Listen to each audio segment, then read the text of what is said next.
Vamos a hablar sobre el manejo de algunos nuevos conceptos en el manejo de la sepsis. Primero tengo que explicar por qué me pongo a hablar de esto, porque muchas de estas van a ser teorías y tratamiento médico más que el tratamiento quirúrgico. De lo que vengo a hablar es de tratamiento médico, de lo que es el concepto de la sepsis. Todos, como a todos ustedes les han pasado en su vida, uno va teniendo una transformación dependiendo de lo que va. Dice Ortega y Gasset, yo soy yo en mis circunstancias. Una de mis circunstancias, siendo residente del centro médico donde me quedé a trabajar, Centro Médico Nacional del IMSS, en la Ciudad de México, fue que el doctor Luis Isselamache, que no sé si alguno de ustedes lo escuchó, cirujano también, inició la nutrición artificial en mi país, la nutrición parenteral. Estoy hablando del año 1972.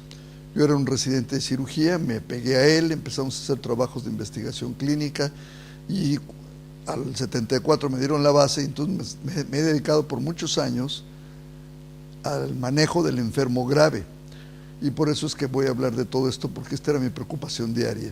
Nuestro hospital, un hospital de 700 camas, teníamos un promedio de todas las especialidades, de 30 a 35 enfermos en nutrición artificial. Entonces, ver el paciente séptico era nuestra preocupación diaria, y por eso es que voy a hablar de este tema. En realidad, hablar de la sepsis es un problema mundial. Siguen falleciendo muchos enfermos. Esta es una casuística de los Estados Unidos, donde se demuestra que todavía 200,000 pacientes mueren anualmente en los Estados Unidos. Y esto es grave. Y todo está en función de la identificación temprana de cuál es el diagnóstico de la sepsis, del llevar al choque séptico. Y uno de los problemas graves que teníamos en ese entonces, en los 70s, era poder definir qué es sepsis, qué es un estado de choque séptico, y poder tener trabajos comparativos. Eso era bastante complicado, y la preocupación grande era que era la mortalidad. Con 30 enfermos en sepsis graves, todos los días teníamos a alguien que se muriera, y eso era verdaderamente decepcionante como médico. ¿Qué pasa en nuestro país? En el 2009, el doctor Carrillo Esper, para mí el mejor intensivista que tenemos en el país, hace este trabajo con 135 unidades de cuidados intensivos, donde se revisan en un año casi 41,000 sujetos de internamiento, y esto fue lo que encontró, que nos parece sumamente interesante. 11,000 de esos, 27% eran sépticos, y la mayoría con infección intraabdominal, que no es lo mismo que sucede en la mayoría de los países, son infecciones de otro tipo. Infección pulmonar el 33%, por tejidos blandos 8%, infección renal 7%, y la mortalidad sigue siendo muy elevada a pesar de todos los recursos que tenemos actualmente. Esto tampoco es particular de México, esto sigue sucediendo en el resto del mundo, y de eso vamos a hablar. Las bacterias generalmente gram negativa 52, pero un porcentaje muy alto de estos enfermos es con bacterias gram positivas y con hongos el 10%. Esto nos dejó ver una luz de qué es lo que pasaba en nuestras terapias intensivas. Este es el mecanismo por el cual de una peritonitis, una perforación intestinal, se sucede en la liberación de bacterias y se desprende toda la cascada metabólica que todos ustedes conocen, y de las cuales me permitiré hacer solamente dos comentarios. Tenemos una respuesta inmediata y una respuesta tardía acerca de todo esto. La liberación que voy a hablar después de citocinas y proinflamatorios, de moléculas de adhesión, y desde aquí se forma también otros elementos que nos hacen que se dispare un proceso proinflamatorio y un proceso antiinflamatorio, y del equilibrio de esta respuesta va a depender que un enfermo se muera, pero siempre va a estar en juego cuál es el momento de que nosotros actuemos para resolver el problema.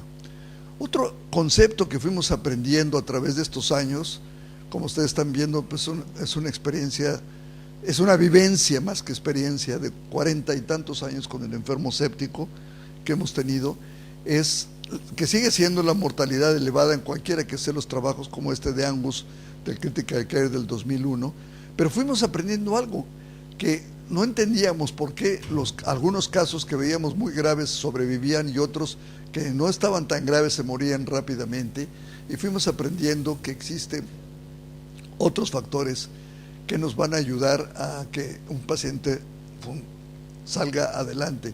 Y uno es nuestro código genético, el polimorfismo genético que tenemos, que cada uno de nosotros somos totalmente individuales a la respuesta genética de lo que está pasando, que nuestras citoquinas que tenemos, que todas pueden ser definidas como ahora vamos a ver, interleucina 1, 6, 10, que son las que más participan o que más conocemos de la respuesta inflamatoria, son totalmente diferentes en su génesis, las de cada uno de nosotros.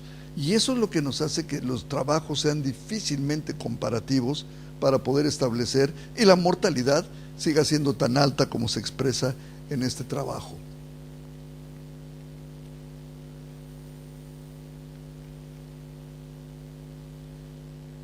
La que sigue, por favor. Algo pasó.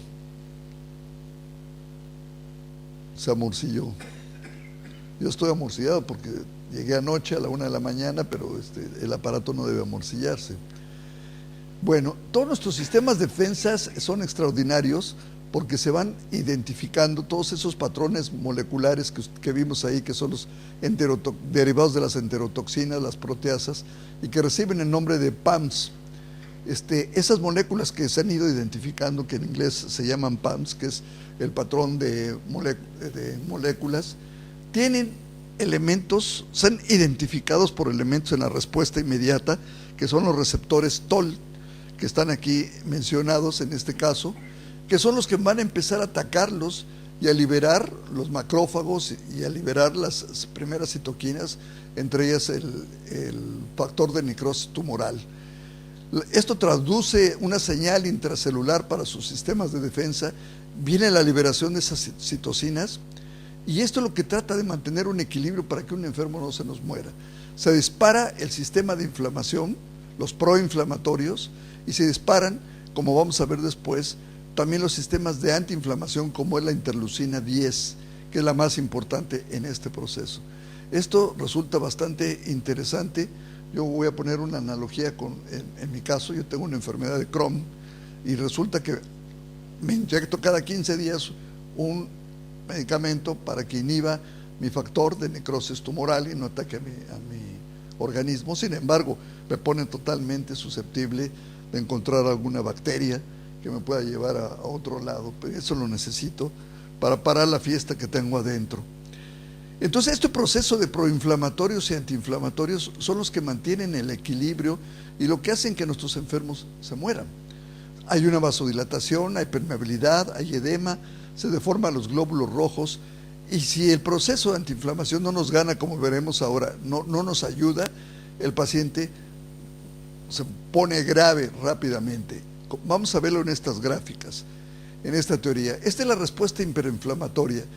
Entra la respuesta inmediata, la innata, y después la adaptativa, y en la respuesta innata el paciente va en una caída libre si no hubiera ningún sistema de defensa. Si entra la adaptativa, puede parar este problema.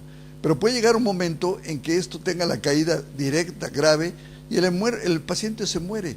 Nosotros no entendíamos por qué teníamos pacientes que recibimos en nutrición artificial de todo el país en ese momento. Ahora hay mucho más hospitales, pero en el centro médico recibimos del Seguro Social de todo el país.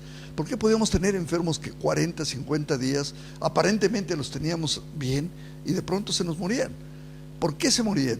¿Se sumaban otras infecciones hospitalarias o no había una respuesta, no había una respuesta de su organismo en forma adecuada, y esto lo llevaba a esta muerte tardía por esa inmunosupresión? ¿Qué contexto hubiéramos estado hoy de entender, no de mejorar, porque no hemos mejorado la sobrevida de los enfermos, pero de entender por qué estos enfermos se nos morían después de muchos días de estar en el hospital? Y esta es la otra teoría. Existe una respuesta inflamatoria como la que ustedes vieron, y puede haber muertes tempranas debidas a una contundente inflamación. De pronto todos vemos, y lo han tenido seguramente todos, veo muchos cirujanos experimentados, que un enfermo se nos muere a las 48 o 72 horas en una sepsis grave, en un estado de choque séptico, y esto es porque nuestra respuesta adaptativa prácticamente fue nula. No hubo un sistema de defensa adecuada, Y en las muertes tardías, lo que yo mencionaba, otro, puede ser porque sean infecciones recurrentes, aún no en infecciones recurrentes, con una desnutrición severa, estos enfermos caen y se mueren. Esto es verdaderamente decepcionante. Entonces se han hecho muchos intentos para poder definir todos y que hablemos el mismo idioma y que hagamos un sistema comparativo. El primero fue en 1991, que la Sociedad de Terapia Intensiva, junto con las de cirujanos de tórax, se reunieron para hacer un consenso y ahí se establecieron estos términos: lo que es una infección o trauma, perdón, tengo una neurona y es motora, soy cirujano, pero lo que es un síndrome de respuesta inflamatoria, que ahora vamos a hablar de él, lo que es sepsis y lo que es choque séptico.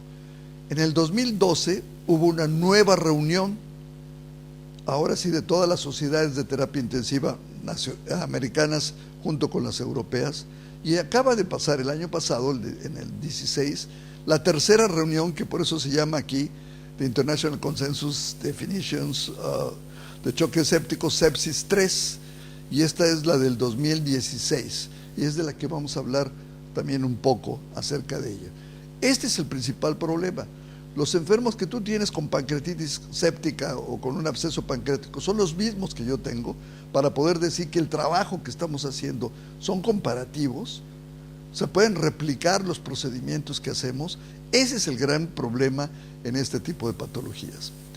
Lo primero fue el síndrome de respuesta inflamatoria, el SIRS, que fue desarrollado desde entonces, donde se debían de cumplir al menos dos parámetros, que es temperatura de 38 grados o frecuencia cardíaca arriba de 90, la frecuencia respiratoria de 20, los leucocitos arriba de 12,000 o por debajo de 4,000, o tener 10% de bandas.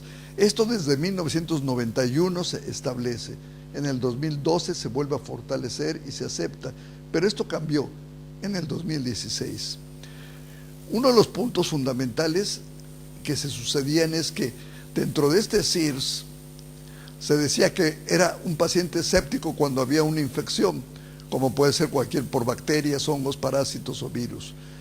Pero que hoy sabemos que hay otros enfermos que pueden caer en estado de choque por otro tipo de condiciones que no son en su principio sépticos. Obviamente un quemado, una pancreatitis, un enfermo con trauma se puede infectar, pero hay pacientes de estos que hacen igual un choque, un estado de choque, y cuya significancia es diferente. Es por esto que en el sepsis 3, en el 2016, se cambian los conceptos, se eliminan algunas posibilidades. Un nuevo consenso denominado quitó el concepto de SIRS, del síndrome de respuesta inflamatoria, aunado a la sepsis, y fue reemplazado por un concepto, el SCORE-SOFA, que es en el español apreciación secuencial de falla orgánica. Esto incrementó la especificidad sobre los enfermos para poderlos clasificar, pero disminuye su sensibilidad. En ese concepto se fijaron que los criterios de SIRS debían de continuar, pero solamente para ayudarnos al diagnóstico general de información. En otras palabras, si tenemos taquicardia, si tenemos aumento de la respiración, si tenemos fiebre, debemos de seguir sospechando que nuestro enfermo tiene una infección que lo puede llevar hasta un estado de choque séptico. La premura del diagnóstico, la premura del tratamiento es lo más importante que se ha manejado en estos consensos. El término de sepsis se eliminó, y el término de sepsis severa, que era sepsis más un daño a órganos, también se eliminaron. Ya no se van a usar, ya no es en este momento, después de ese consenso, ya no podemos etiquetar a un enfermo, tiene una sepsis severa, ¿está séptico o tiene un choque séptico? Nada más. Ya no se ubica porque no hay una ubicación, porque la sepsis severa no es una forma justificable. Entonces, séptico es una disfunción orgánica o causada por una respuesta anómala del huésped a una infección que amenaza con su supervivencia. En ese momento está infectado. Se puede ir a un estado de choque séptico. El daño a órgano cambia en agudo en el total del score de SOFA. Ahora vamos a hablar qué es el score de SOFA. Y el choque séptico, si es un subconjunto, es de sepsis, donde existen anormalidades circulatorias, celulares como las que presentamos al principio, que es imposible hablar de cada una de ellas, sería toda una cascada de tiempo, y metabólicas, que son asociadas a un alto riesgo de mortalidad. Entonces, en el 2016 se quedan solo dos conceptos: sepsis y choque séptico. Nada más. No respuesta inflamatoria sistémica en sepsis, no sepsis grave. Se quedan estos dos conceptos. En el 2017 se establecieron las guías del mismo consenso. Fueron 30 sociedades que se unieron junto con la de trauma, con la de terapia intensiva de los Estados Unidos, junto con la europea de terapia de medicina crítica también, y 30 sociedades más que fueron las que avalaron este tercer consenso. ¿Sobre qué tenemos que hablar? De cómo puedo definir en la sepsis severa a mi paciente y cómo lo voy a tratar. Y este es el concepto más claro. Uno de ellos es que todo enfermo que esté séptico debemos de tomarle un lactato para saber en qué condiciones está. Y debemos de intentar que en cada hospital donde trabajemos con enfermos infectados tengamos una determinación de lactato, cosa que no es fácil ni en nuestro país. Hay muchos hospitales que no tienen la determinación de lactato. Y el otro procedimiento es clínico. Vamos a ver ahora. Esto es lo que se eliminó, lo viejo: SIRS más sospecha de infección. Queda hoy solamente una infección documentada por el SOFA. Ahora vamos a ver qué es el SOFA, pero como era complejo el SOFA, porque tiene muchas pruebas metabólicas, se hizo, en el consenso se estableció el QUIC-SOFA, que es estado mental alterado, frecuencia respiratoria mayor de 22 y una presión sistólica menor de 100 milímetros de mercurio. Con 2 puntos que tenga, ese es un enfermo séptico y hay que buscar el foco infeccioso. Esa es la prioridad principal. Lo de sepsis grave, que era todo esto, que ya no nos meteremos en sus cifras, quedó eliminado y queda exclusivamente lo que es el choque séptico, y la definición, que aquí era nada más hipotensión a pesar de adecuada reanimación. Aquí se incluye el lactato y en una ausencia de elevado con más de 2 milimoles en ausencia de hipovolemia. Entonces, otra vez, sepsis grave, síndrome de respuesta inflamatoria, quedan eliminadas en las clasificaciones. Este es un algoritmo que nos deja ver lo mismo y que lo voy a simplificar. Es un paciente con sospecha de infección que tiene un QUIC-SOFA de menos de 2 o que tiene más de 2. Hay que seguir buscando dónde está el foco infeccioso. Hay que pensar que es foco infeccioso hasta no demostrar lo contrario, monitorizando sus condiciones clínicas y seguir evaluando la posibilidad de una disfunción. Monitorizar siempre al paciente hasta que lleguemos a identificar cuál es el foco infeccioso y tratar de manejarlo como ahora lo voy a enseñar, para que no llegue a un choque séptico. Todo esto en función de la mortalidad tan grande que se sigue teniendo en el mundo, del 30%. Esa mortalidad que nosotros teníamos del 40-45%, no le hemos podido bajar a mayor, aunque hubo un trabajo que aparentemente la bajó, como lo vamos a ver ahora, que es el de Rivers. Entonces, el SCOP-SOFA fue ideado para valorar pues los órganos que todos conocemos, que son los más importantes para el manejo de un enfermo: respiratorio, cardiovascular, hepática, coagulación, renal y neurológico. Este es el SCORE-SOFA. No me voy a detener porque ya poco se va a usar, es decir, se usa, pero no vamos a valorar ahorita. Es respiración con la presión de oxígeno, con una relación con el oxígeno infiltrado, la coagulación, el hígado, el cardiovascular, central nervioso y el renal. Y hay una calificación. Si el paciente tiene un SOFA de 9, tiene posibilidades hasta un 30% de morir. Si el paciente tiene un SOFA de 11, un 90% de probabilidades de que fallezca. Así caemos en eso. Lo que vamos a usar ahora, entonces aquí lo tenemos, la mortalidad con 9 puede ser del 30%, y mientras más de 11 podemos estar seguros que ese enfermo se va a morir, porque lo que estamos interpretando en el SOFA son fallas orgánicas múltiples, algo que ya sabíamos en nuestros enfermos. Entonces nos quedamos exclusivamente con esto. Esto sí es importante porque lo van a usar en todas partes. El QUIC-SOFA es determinado por estado mental alterado, frecuencia respiratoria de 22 y una presión sistólica de 100 milímetros o menor. Ese enfermo está infectado, hay que buscar qué es lo que está pasando y no quitar el dedo del renglón de que ese enfermo está infectado. Perdón, algo hice. ¿Todavía sigue usted ahí? Gracias para salvarme. La diferencia en todos los términos que hemos usado es, por ejemplo, un paciente puede estar en el tercer renglón. La bacteremia, ya lo saben ustedes, es la presencia de bacterias en la sangre. Sin embargo, solamente del 30 al 50% de los casos tienen bacterias con cultivos positivos. Entonces, no es necesario que nosotros aislemos la bacteria en la sangre para decir este enfermo está en choque séptico. El paciente puede estar en choque séptico y no encontremos la bacteria en la sangre. El síndrome de disfunción orgánica, ustedes ya lo conocen. Estas son unas imágenes de apoptosis, o sea, destrucción celular. Es la falla que nos está diciendo que un enfermo se está poniendo más grave y seguramente se nos va a morir. Esta fue nuestra preocupación por décadas. Todos estos términos no existían.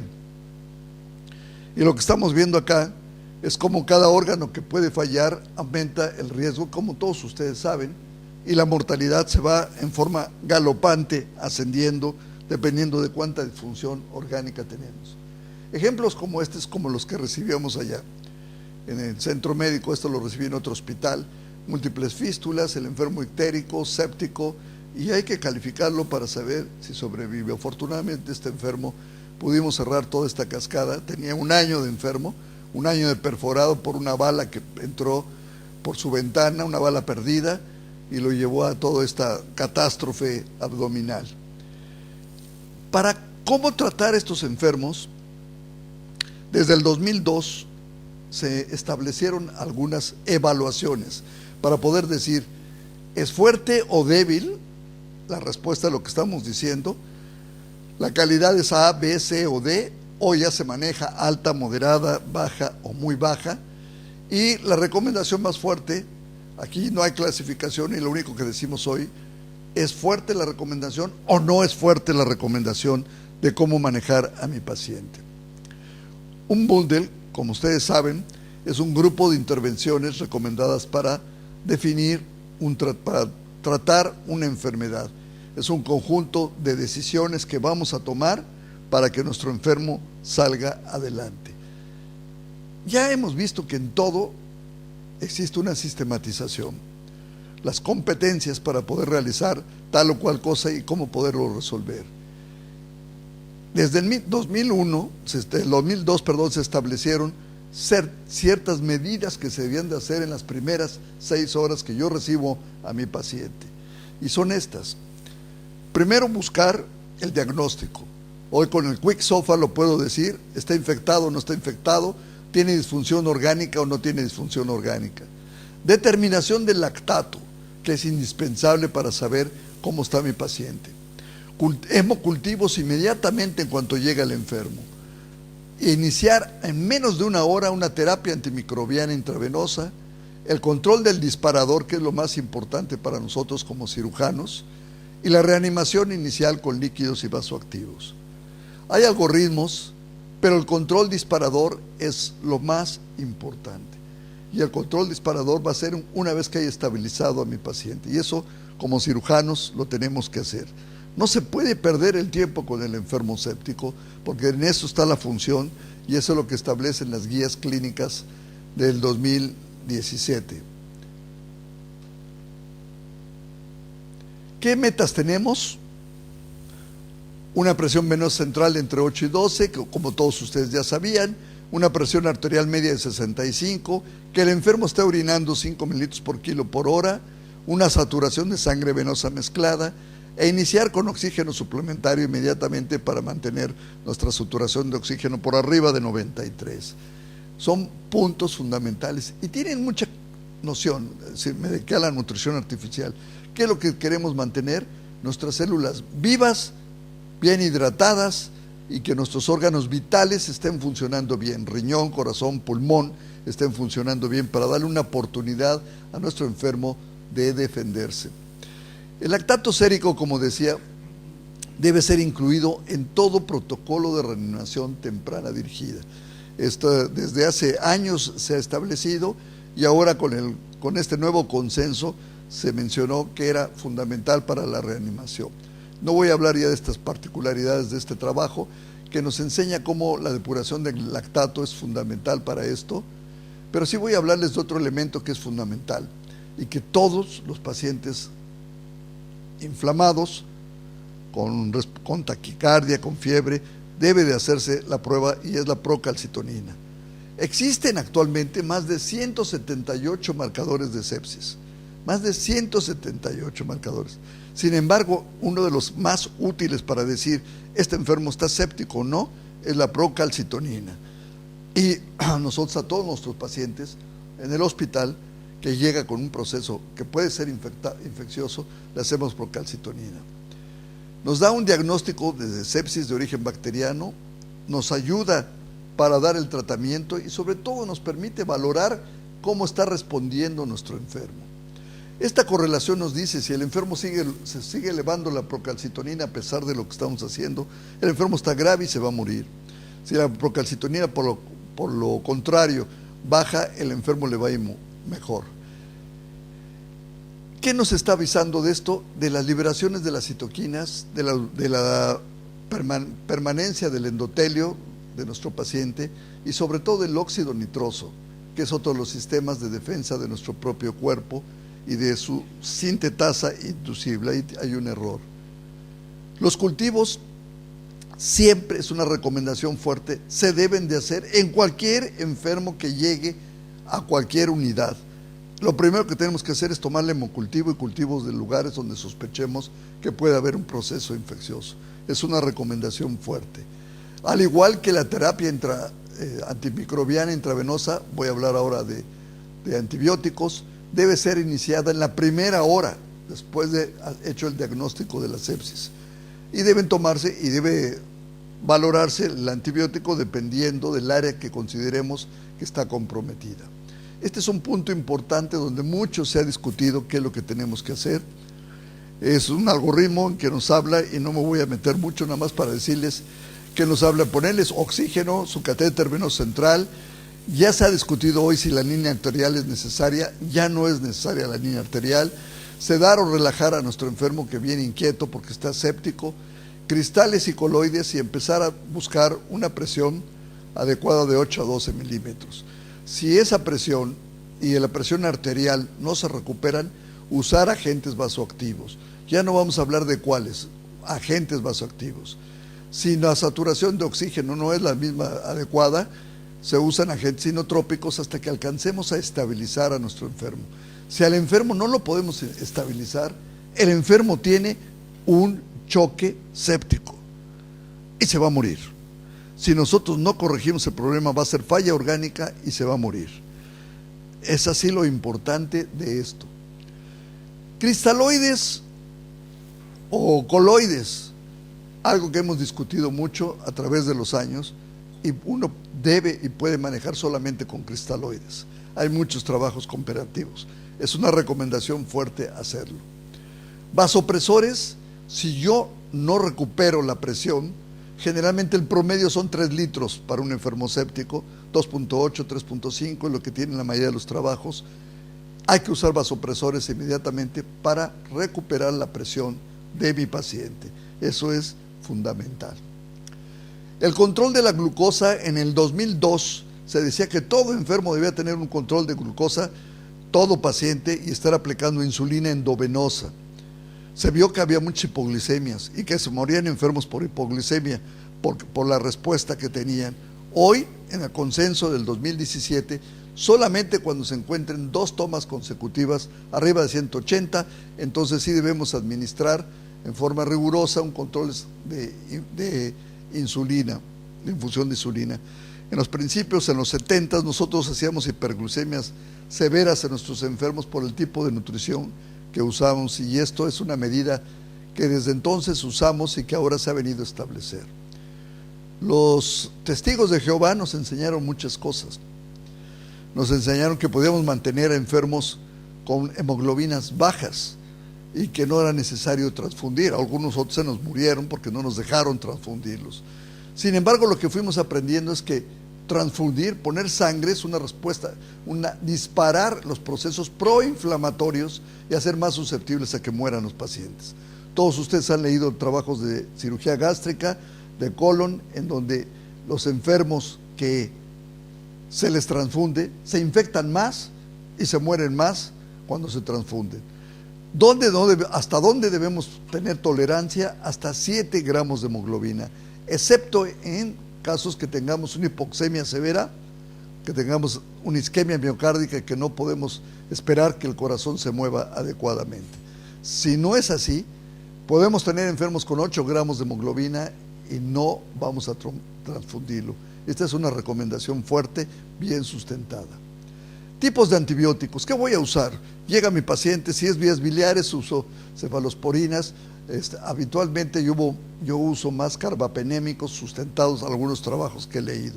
Pero las cefalosporinas pueden ser uno de nuestros elementos útiles. No es buena para anaerobios y como ustedes vieron, el 35% de los enfermos que llegaban a las terapias de México son por gram positivos, donde las cefalosporinas no tienen una gran acción. Yo, por lo tanto, siempre uso carbapenémicos. Esta es la actividad de cada uno de esos carbapenémicos. No los vamos a analizar en general. Solo les puedo decir que con esto empezamos habitualmente con una monoterapia, no con triple terapia, sino con una sola monoterapia. Y generalmente yo los empiezo con carbapenémicos para el aparato digestivo. Entonces, las terapias empíricas pueden, sin sospecha de un foco, pueden ser enérgicas con carbapenémicos más vancomicina, que esa sería otra de las alternativas que nosotros usamos. No vamos a hablar de cada una de ellas porque no tiene sentido. Suponemos que es pulmonar, entonces usamos levofloxacina o moxifloxacina generalmente. El control del disparador. Somos cirujanos, soy cirujano del aparato digestivo, me tocó el cambio, me aislé un poco de esto porque llegó la cirugía de invasión mínima que empezamos en mi país, creo que igual que ustedes, en 1990. Entonces me fui un poco sobre la cirugía de invasión mínima y dejé un poco este terreno. Pero ¿qué es lo que quiero decirles? Primero, hoy vivimos un mundo con mucho más oportunidades de corregir un problema. No necesito para un absceso operar a mi paciente para drenar el absceso y aumentar la respuesta metabólica al trauma. Hoy tenemos recursos, la radiología intervencionista, podemos puncionar, podemos drenar y eso nos ayuda mucho. Estoy convencido que la mayoría, excepto en la oclusión intestinal severa, la mayoría de los problemas que tenemos en el abdomen los podemos corregir en un control de daños o con una resolución definitiva por cirugía de invasión mínima. Y la respuesta metabólica al trauma va a ser extraordinaria. Hasta hoy, de los enfermos que he operado con peritonitis, no tengo un paciente en el que alguno de los sitios de entrada de los trócares se haya infectado. Podemos lavar perfectamente toda la cavidad abdominal y corregir el problema. Esa es mi posición.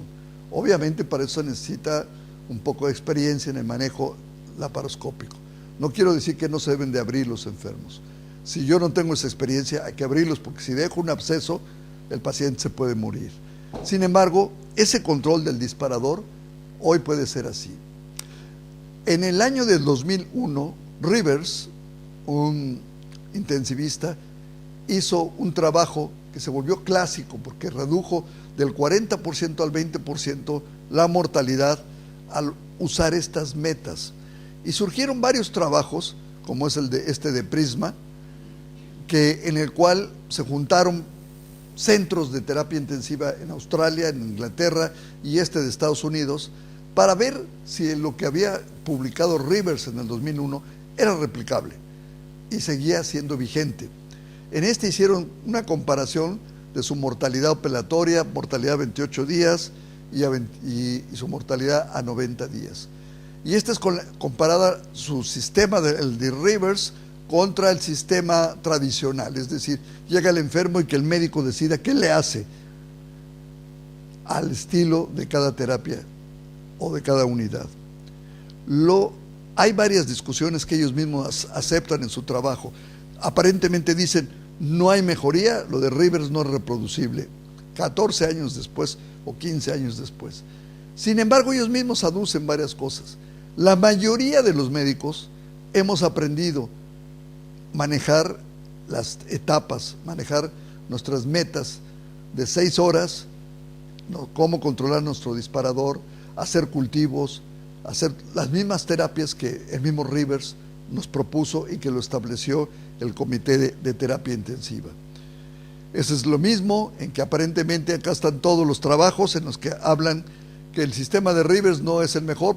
Estos son los grupos de australianos, el de Inglaterra y el de los americanos, en el que contra el trabajo de Rivers, que decía por metas pues, disminuyo la mortalidad. Ellos aparentemente no encuentran la misma respuesta que Rivers propuso en el 2001. Mi concepto es que nosotros hemos aprendido que mientras más pronto manejemos a nuestro enfermo, como es el sistema de Rivers, reducimos la cantidad de volumen de nuestro paciente, mejoramos la mortalidad de nuestros enfermos, reducimos las necesidades de nuestra terapia y por lo tanto prolongamos menos la estancia hospitalaria de estos pacientes. En conclusión, y con esto termino mejor para oír sus opiniones, señor presidente, hemos caminado 40 años. Vi aparecer el factor de necrosis tumoral, la interleucina 1, la procalcitonina, todos esos elementos los fuimos aprendiendo en el proceso del manejo del enfermo grave y pensábamos, si controlo el factor de necrosis, factor de necrosis tumoral, esta es la panacea y vamos a mejorar la sobrevida. Seguimos aprendiendo que la situación del enfermo grave es compleja, la respuesta inflamatoria es compleja, el polimorfismo genético que tenemos nosotros, como ahora se ha descubierto en las floras bacterianas, es complejo.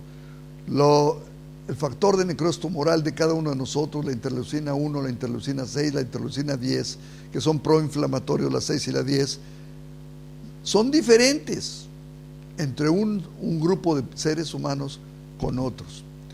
Por lo tanto, debemos de seguir buscando mediante consensos qué es lo mejor. ¿Qué es lo que se ha sacado de estos consensos? Definir posturas de tratamiento que son indispensables, que son fuertes, tratar al enfermo lo más pronto posible, porque se seguirán muriendo los pacientes sépticos, y créanme que todos ustedes han tenido pacientes sépticos, pero cuando manejamos volúmenes como el nuestro de 30 enfermos diarios sépticos, es deprimente, frustrante ver cómo se mueren. Hay que seguir trabajando en ello. Estos son los conceptos que están vigentes el día de hoy, que salieron de este consenso y de las guías clínicas del 2017. Muchas gracias por su atención.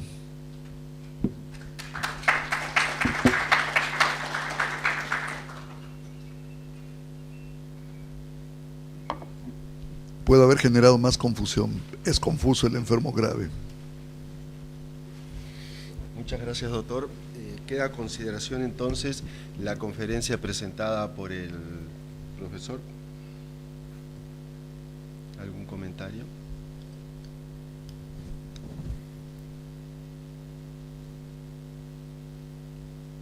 Eduardo.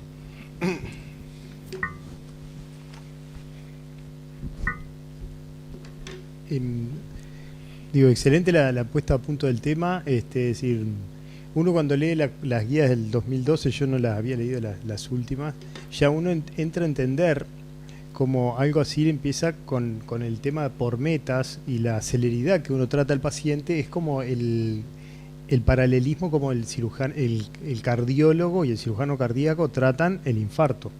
Es decir, se pone en el mismo punto eso, es decir, de cuanto antes el tratamiento, cuanto antes los cultivos y el inicio precoz de la antibioticoterapia.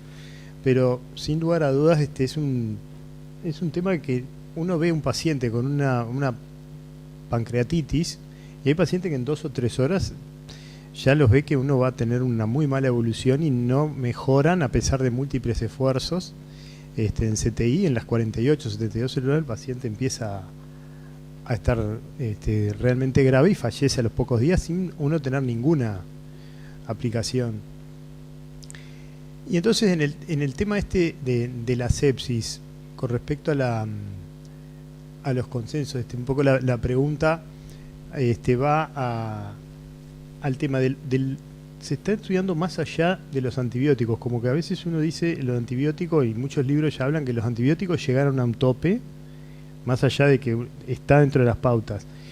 ¿Qué se plantea como terapia, además del tema de antibióticos, además del tema de cada una de las metas, efectivas contra los gérmenes? Es decir, hay muchos artículos que hablan de que los laboratorios ya incluso no tienen interés en estudios de nuevos antibióticos porque se hacen antibióticos y se generan nuevas resistencias. Sí, como hemos visto a través de estos años, bueno, nos tocó vivir las primeras décadas con uno o dos antibióticos y no había más recursos que esto. Sí, el antibiótico ocupa una posición importante porque es la que va a atacar al sistema, a la bacteria, pero más importante es permitir que el organismo genere sus propios sistemas de defensa y por el otro lado que uno erradique el foco infeccioso, que uno resuelva el problema del foco infeccioso. Son tan importantes, son más importantes que el propio antibiótico. A mí siempre me ha parecido que uno puede defenderse, la historia de la humanidad lo demuestra, uno puede defenderse si sus sistemas de defensa están adecuados. Eso es lo que estamos haciendo. Es cierto, los antibióticos si las bacterias le van a ganar los antibióticos permanentemente, siempre. Va a haber resistencias y lo pavoroso es encontrar que todos los hospitales tenemos gérmenes, porque muchas de estas infecciones son adquiridas intrahospitalarias, tenemos bacterias resistentes en cada uno de los hospitales, por más hermoso que se vea el hospital, tiene sus bacterias y muchas de estas enfermedades son adquiridas ahí. Entonces, retomando y concluyendo, dos cosas importantes. Una, sostener los órganos vitales, permitir que la capacidad adaptativa de nuestro organismo nos ayude a defendernos, sería lo más importante, para no caer en esas dos curvas que vimos al principio, de que se van y se mueren. ¿Algún comentario más? Yo sí quisiera nada más hacer un comentario. Sí. El último. Lean las guías internacionales del 2017. Es complejo, pero todos los cirujanos debemos de tratar de entender el problema. Entonces, son como 70 páginas del consenso del 2016, pero ahí tenemos todo lo que ha sucedido, todo lo que la gente está haciendo en la época actual para este término. Esto no minimiza ni excluye todos. Todos estos artículos, si ustedes lo vieron, están en el New England. Publicar en el New England es un verdadero problema, Journal of Medicine. Creo que en México hay 2 artículos que salieron en los últimos 20 años, nada más, y los 2 son de infecciones. Sin embargo, todos estos grupos están ahí, porque es un problema vital. Como lo vimos, 200,000 americanos mueren cada año por sepsis. Es un problema grave, es un problema grande. Nosotros no tenemos clasificaciones más que esa que vieron del doctor Carrillo, donde nos demuestra pues la intensidad del problema. Doctor, felicitarlo por la conferencia y me adhiero a lo que decía el doctor Olivera de la claridad de la conferencia, ¿verdad? Llama la atención también el número de pacientes que usted dice que se trata en el centro que trabaja, ¿verdad? Y porque a cada uno de los cirujanos con un paciente en choque séptico le alcanza y le sobra. Y otra de las cosas, sí. ¿Dónde trabajó anteriormente?